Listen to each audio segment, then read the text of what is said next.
Hi friends, and welcome to the Coast to Coast Knit Along, where we will be knitting the Coast to Coast wrap. This is a design that I originally released back in 2018, inspired by a road trip that I took from Los Angeles to New York City. And in this welcome video for the Knit Along, we're going to be going over a little bit more about the inspiration. We'll be talking about the construction of the wrap and all of the techniques that will need to be used.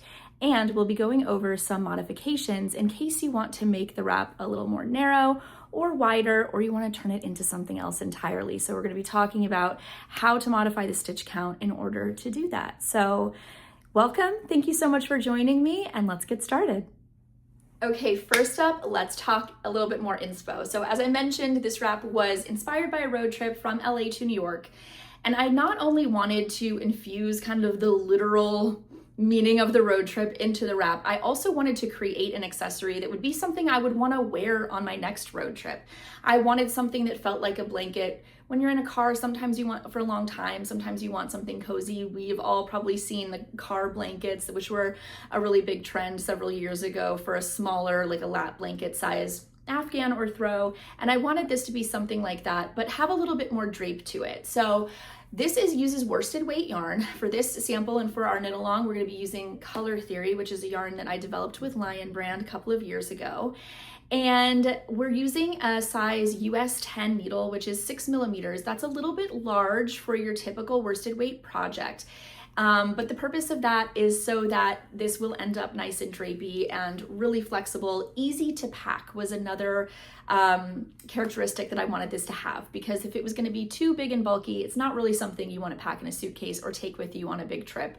But because this is so lightweight, even though the scale of it is quite large, it makes it perfect for your next road trip. But as I've just mentioned, there's also some literal meaning infused in this wrap as well. I wanted the wrap to kind of be like a tapestry that showcased and told the story of this road trip that I took. So within the wrap, you're gonna find 4 different mosaic knitting charts that all represent different parts of the country. So let's take a closer look at those. Since I started in Los Angeles along the coast, the first chart at the bottom of the wrap is based on waves. Then we went through some mountains in New Mexico and the Southwest, so the next chart represents those mountains. Next, we went through kind of the plains and more of those flat states in the middle of the country where there were a lot of power lines, a lot of flat land, and so that's what these power lines are represented in this chart. And finally, we ended in New York City. So this final chart represents the skyline of New York with some shining stars in the background. It was nighttime when we arrived that evening on our final leg of the trip, and so I thought that this chart represented that perfectly. Now, the original wrap that I designed back in 2018 used 2 different yarns, Lion Brand's Touch of Alpaca and their Woolies worsted yarn. The reason that I used 2 yarns is because I had a very specific color palette I was looking for, and none of their other yarns at the time actually had all of the colors that I wanted, so I had to combine 2 different yarns with similar gauges in order to get those colors that I wanted. However, with Color Theory, that like I said I developed with Lion Brand back in 2022, we now have 24 colors. We just added an additional 6 onto the original palette of 18 this summer. So now that we've got so many colors, I knew I wanted a way to showcase all of the beautiful combinations that you can make with Color Theory. And that's why I've decided to reknit it in that yarn and launch this knit along so that we can all indulge in these beautiful combos. So a little bit more on that in the next video coming after this one, where I'll go over all of the 25 curated color combinations that I put together for this. But in this video, we're going to talk a little bit more about the construction, about mosaic knitting, and about some modifications that you can make to the wrap if you want to make it a different size or scale, so that you know how much yarn you'll need when you go and purchase it for your project. So let's take a closer look at this. I'm going to switch to an overhead view so we can talk about the construction. Our Coast to Coast wrap is going to be knit in 2 separate pieces and grafted together at the end during our finishing. So as you can see, both ends of the wrap are the same. We're going to be starting at the bottom here. These are identical, working our way up, all the way up both sides until we get to the middle. And you'll be working 1/2, putting that on a stitch holder or a scrap yarn, and then working the other half up to that same point. And then we're going to use something called Kitchener stitch to graft the two pieces together. This is just going to seamlessly join those two pieces. You're basically just continuing the knitting, grafting them together so that there's no seam on the other side. It's a really beautiful finish. And the reason that I did this is because I wanted both sides to be identical. If you were to wear this more like a shawl draped over your shoulders, which is really how I prefer to wear it, I wanted the charts to be the right side up, particularly the city one. I wanted it to be the right side up on both sides rather than upside down so that it would be a mirror image. And we are going to be working all of these charts in something called mosaic knitting. This is a slip stitch technique that was originally coined in the 1960s by Barbara Walker. And we're going to be knitting it in knitting those mosaic charts in a combination of stockinette and garter stitch. With mosaic knitting, you can use all stockinette or all garter stitch or a combination, which is what we are doing. And the great thing about mosaic knitting is that it's a color work technique that uses two colors, but you're only ever actually knitting with one of them. And every time you are working with one of those colors, so let's say we've got our base color here, when we start using the next color, you knit across, and anytime you come to, in the chart, one of the previous or the alternate colors, little squares, you're just going to slip that stitch instead of knitting it with that alternate color. So you do not have to carry that alternate color with you the whole time. So you would just be knitting across in this color. You're going to slip this stitch, which just carries that previous color up. And then you knit across. When you get to another indication that you need the alternate color, again, you just slip that stitch and it pulls it up. Then you work back using that same dominant color that you were just using, and again, you're slipping those alternate colors. Then you switch to the alternate color and you do the same thing. So now we would be in this gray color and we're knitting across, and when we get to a stitch that has to be in the previous color, we just slip it and then you knit it. There's some rules with mosaic knitting where you can't, if you have a stitch slipped in the previous row of a color, you have to knit it the next time that color is dominant, because you don't want to ever slip something more than 2 rows up. That would pull the stitches too much. And mosaic knitting does tend to tighten the fabric just a little bit because of all those slip stitches. So that's another reason that we're using a 6mm needle for this project, to make sure that that mosaic knitting charts, these sections don't get too tight in comparison to the rest of your knitting. Now you'll see here that one color in each of these charts is worked in garter stitch, meaning you're going to see the purl bumps on the front of the fabric, whereas the other color is knit in stockinette, so you're only seeing the knit stitches on the front of the fabric. So you see how this alternate color, this contrast color, is worked in garter stitch, so you're seeing those stitches pop up. Same here, so the gray is the garter stitch here, and you can see those stitches popping up. I really loved the way this creates almost an embossed look, and it really gives a lot of texture to each of these mosaic knitting sections as well. So I prefer to do it this way, using that combination of garter and stockinette rather than just one or the other. I thought it really added something nice to the wrap.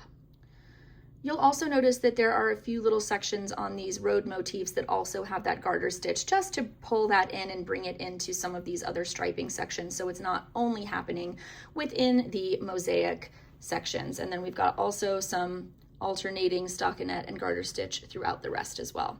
So after we have completed our 2 halves and we have them grafted together, we'll be putting a garter stitch border around down both sides of the wrap. This is going to help it lay nice and flat. As you may know, stockinette stitch curls a lot, especially on the edges here.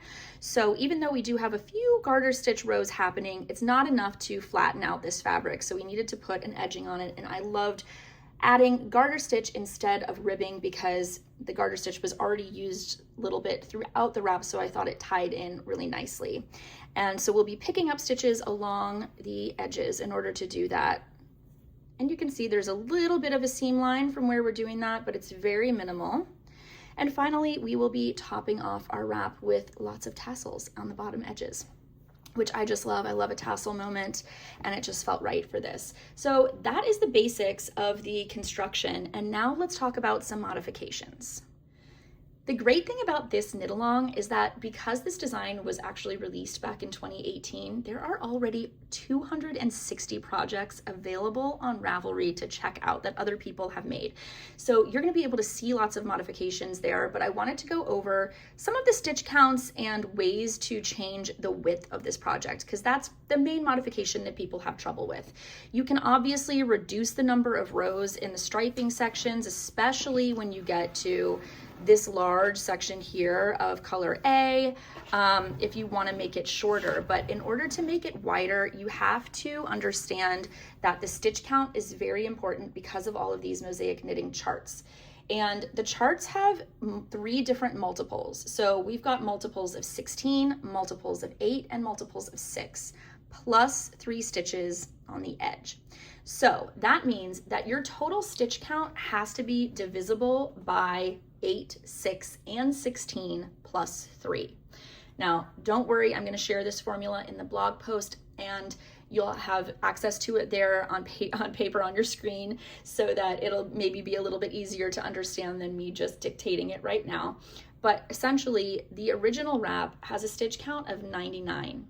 The first number that is divisible by 16, 8, and 6 is 48. So you have to reduce or increase your stitch count by multiples of 48 in order to reduce or increase the width of the wrap, or if you want to turn it into a blanket or a poncho or something like that. So the most narrow you could make this wrap is actually 51 stitches, because if you take 99 and you subtract 48, you get 51. And when I said that 48 is the first number that's divisible by all 3 of those multiples, then you have to add those 3 stitches. So 48 plus 3 is 51. So if you want to make it wider, you have to take the original stitch count of 99 and add multiples of 48.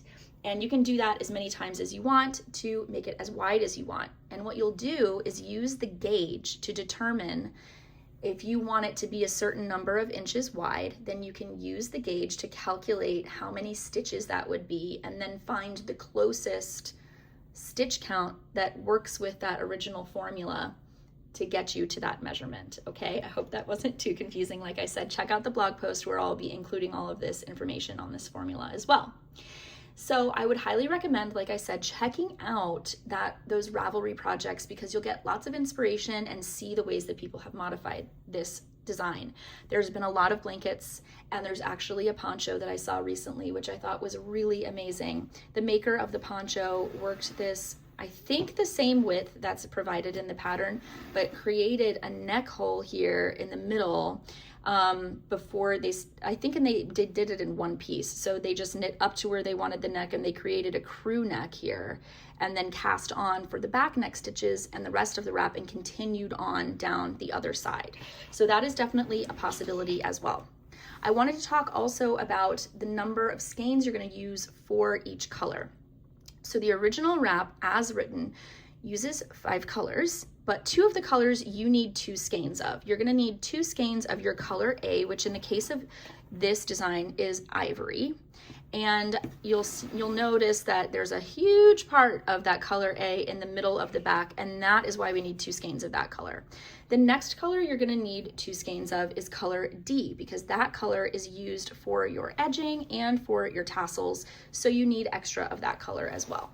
Now, if you're going to make your wrap more narrow, so you're going to make it 1 size down in that 51 stitch count, I would say to still get the same number of skeins that the pattern calls for, because I don't know specifically how much was left over of each skein, and you may end up needing still 2 skeins of either color A or color D in order to finish your design, and I would hate for you to run out.